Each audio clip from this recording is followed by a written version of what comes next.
In today's series of videos, I'm going to tell you about the trapezoidal rule for approximating definite integrals.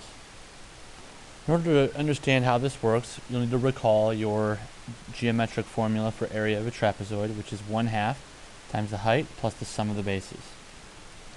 Suppose we have just some generic function f that's continuous over some closed interval from a to b.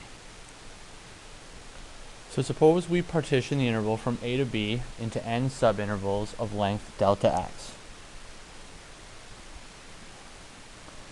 We then draw heights from each of the subinterval endpoints to form n trapezoids. You can see that adding up the areas of each one of the trapezoids will give a very accurate approximation of the area under the curve f. Suppose we name each one of these subinterval endpoints as x1, x2, etc., all the way up to x sub n minus 1. To make the notation consistent, I'm going to rename A as x sub 0 or x naught, in other words, the initial x point, and then B as x sub n, the nth endpoint. What we want to do now is see if we can write down a simple formula to sum the trapezoid areas up. The first trapezoid at the far left, this one right here, is going to have an area of 1/2 times delta x times the sum of f at x naught plus f at x1. This is again because the height of the first vertical line we have drawn there is simply the functional value evaluated at x sub 0, or again f at x naught. The second base, again, is just simply the functional value at x sub 1, or f at x sub 1. The next one would be 1/2 delta x times f at x1 plus f at x2. And I've written it slightly to the right just to show you a pattern that's going to emerge here.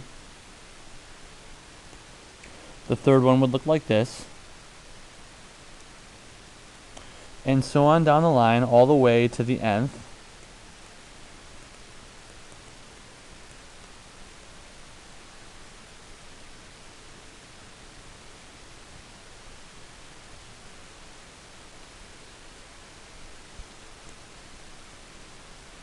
You can see that we have clusters of 2's that emerge here.